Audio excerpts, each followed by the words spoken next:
Hi everyone, welcome back to Onyx Pages. As you can see, I am at our parents' house for Thanksgiving dinner. And I am going to be doing my October TBR, recognizing that October is half over. So it's just a thing. So we're just going to accept that as a reality. What you might not know is that October is Black Speculative Fiction Month. And Black speculative fiction refers to, obviously, speculative fiction written by Black folks. So that's people born in Africa, people from the African diaspora, or people who have African ancestry and who identify as Black. And speculative fiction is an umbrella term that's used to describe fiction where, and it doesn't only need to be, Black speculative fiction is part of something that's a little bit broader, which is the speculative arts, which would include film, music, fashion, aesthetics, other kinds of art forms that aren't literary. But speculative fiction really is fiction that asks the question, what if? And poses questions to the reader. And it doesn't have to be in genres like science fiction, for example. Speculative fiction can show up in a number of different genres. It can be horror. So what if this kind of proposition was not scary, or what if it was, or what if we were to confront our fears in this particular way? That's an example of how horror can be speculative. Fantasy can be speculative because it might ask questions like Children of Blood and Bone and Kingdom of Souls and some other fiction will ask. It might ask questions like, what if our dominant religions were ones that centered the Orishas, for example, in both of those books? What would the world look like? How would it be organized? What if we were a matriarchal society that, that had women who could draw energy from the earth, for example, like in the Broken Earth trilogy by N.K. Jemisin. You also then have speculative fiction that might be historical, so alternative histories. So, for example, Everfair by Nisi Shawl is an example of alternative history. What if Black folks had access to steam technology in the 17 and 1800s? How would that have changed the arc of colonization? Similarly, in the Wayetu Moors, She Would Be King, what would happen if enslaved Africans discovered that they had superpowers? So that's like alternative history with a little bit of the speculative thrown in. And a lot of science fiction and fantasy that's written by Black folks is actually speculative. And that's not necessarily by design.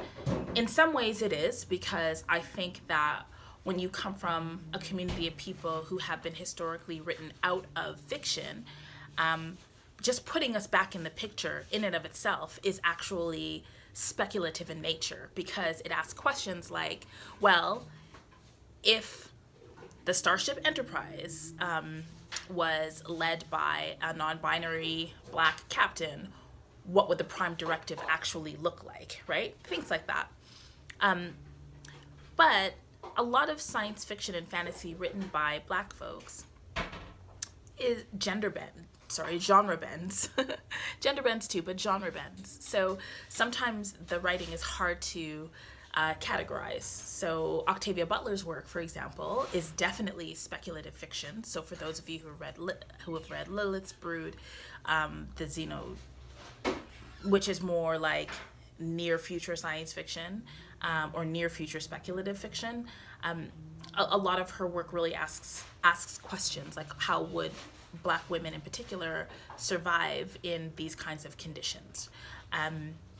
So October is a time where a lot of us who enjoy Black speculative arts or science fiction and fantasy or Afrofuturism or African futurism or Afrojujuism, that we sort of look at how we can lift up that work, support that work, and recognize the value in that work.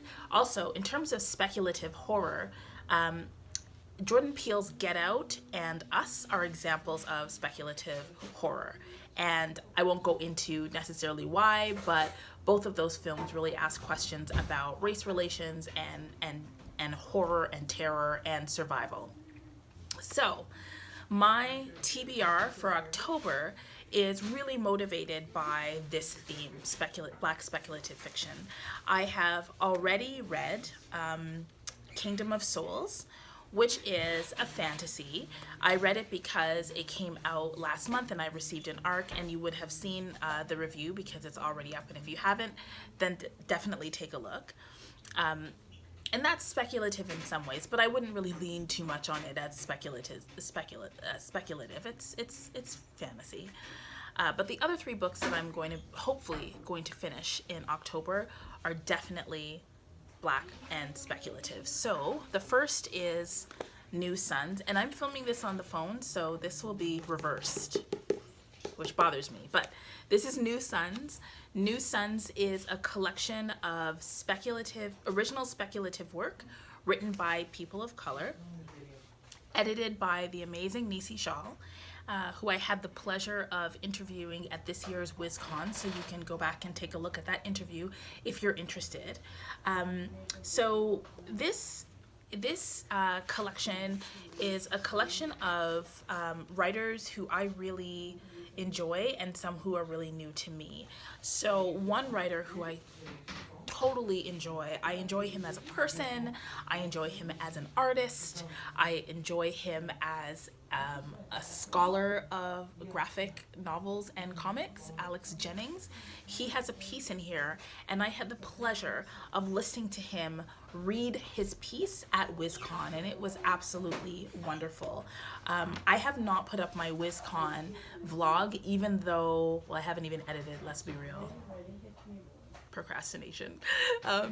But that's gonna go up sometime, and then you'll see a very brief hallway video where I interviewed Alex, and then you'll also hear him read a little bit from his book, from his story in here.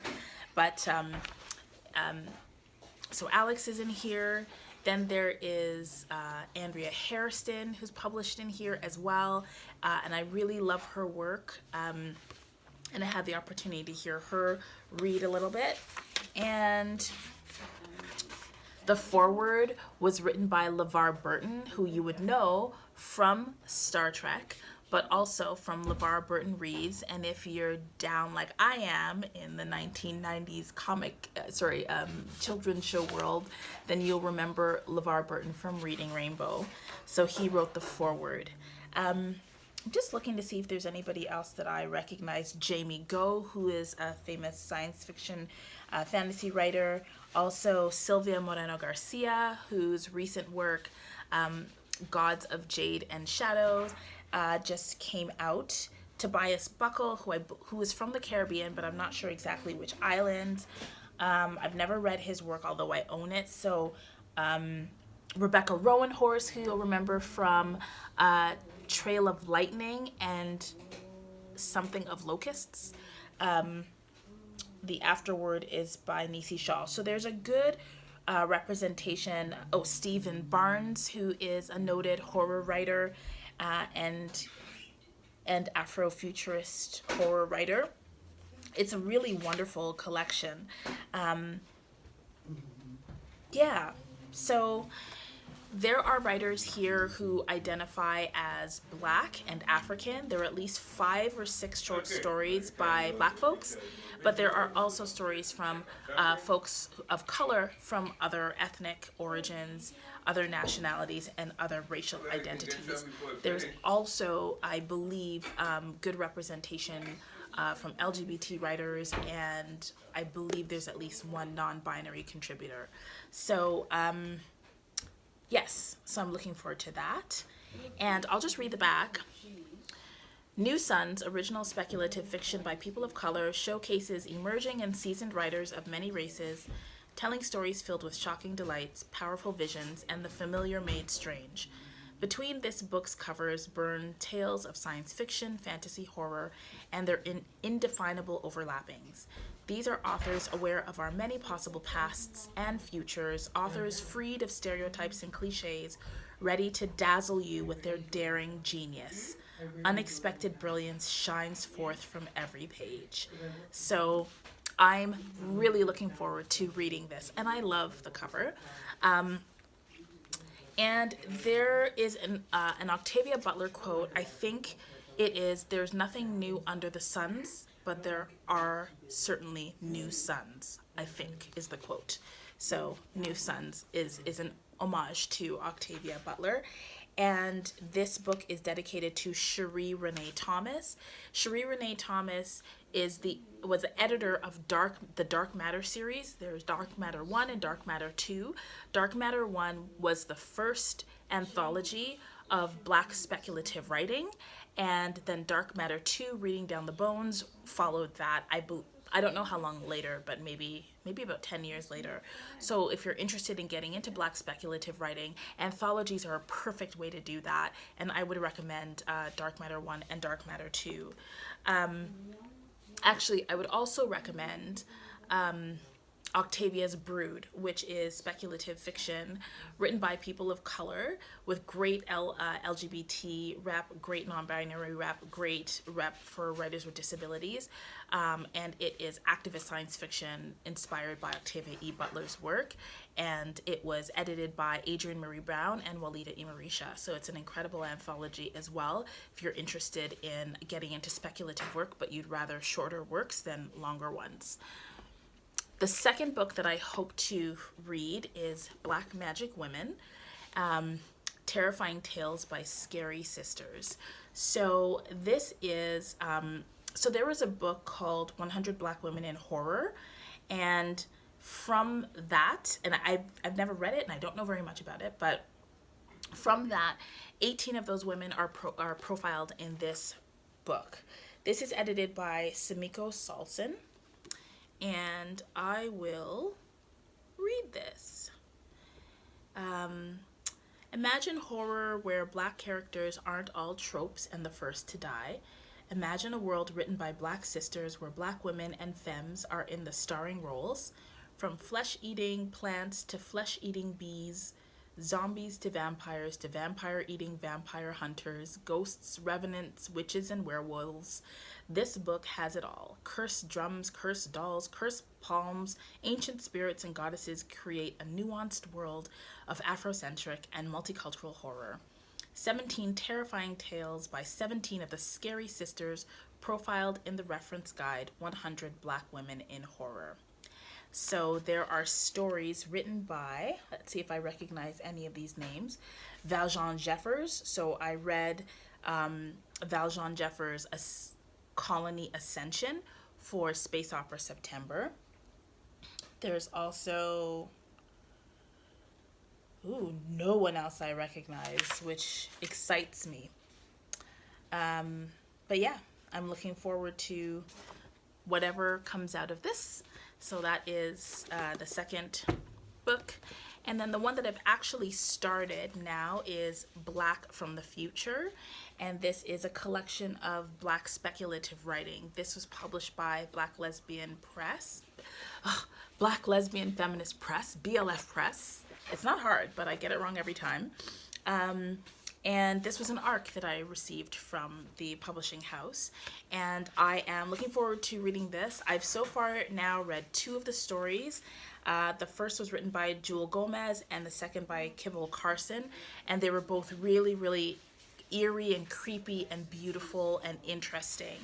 I'm super excited to read the third book story, which is called The Seam Ripper, because it was written by Alma Lavon Rice, and Alma Lavon Rice is actually a Facebook friend of mine and a member of the solar-powered Afrofuturism slow reading group.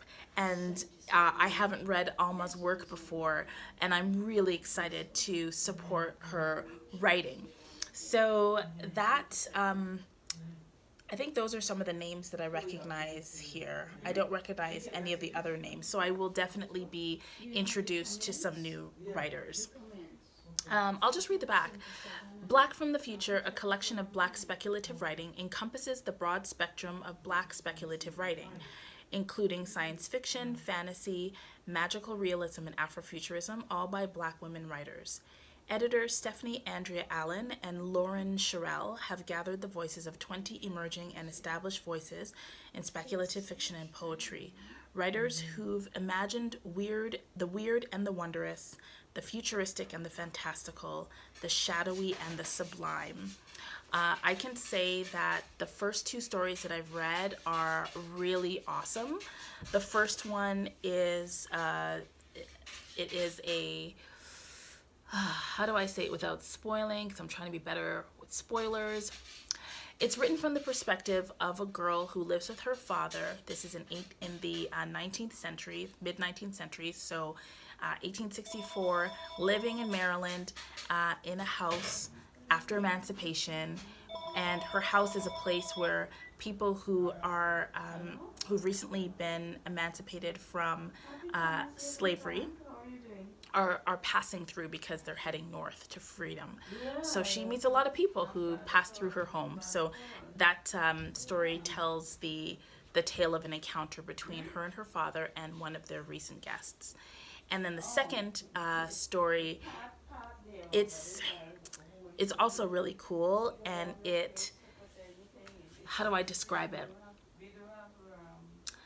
The main character gets a flat on a highway and needs to get help, and strange things happen when she does. That's all I got. But it was really good. So I hope that I will be able to get through all of this reading in the next 2 weeks of October. I really want to, because I have some serious plans for a nonfiction November. So I'm going to do my best to do my best to get through this. What are you reading this October? Have you read any of the books that I plan to read? Are you interested in any of the books that I'm reading? Do you own any of these books, and would you like to buddy read in the next 2 weeks? Hit me up in the description box below. Have a wonderful weekend. For those of you who celebrate Thanksgiving or celebrate any other kind of holiday at this time, or who use this holiday as a time to reflect on what it means to be living here on Turtle Island. I wish you peaceful reflections and time with those you love. Have a wonderful weekend. Thanks for watching, and I'll see you in my next video. Bye.